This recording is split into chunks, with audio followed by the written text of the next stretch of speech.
belakang brake pad sini side luar dia sudah habis. Hello guys, okay.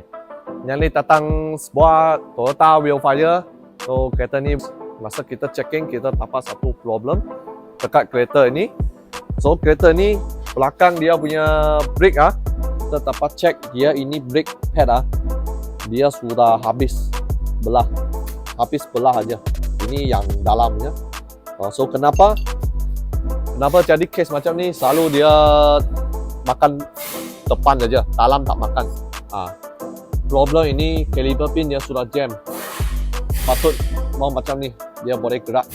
So dia masa dia jam, masa dia press itu pump dia press, dia makan sini aja, makan sebelah. Dalam dia tak makan. So tinggal banyak.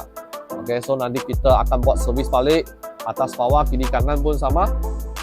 So masalah ni akan selesai kalau sesiapa nak hantar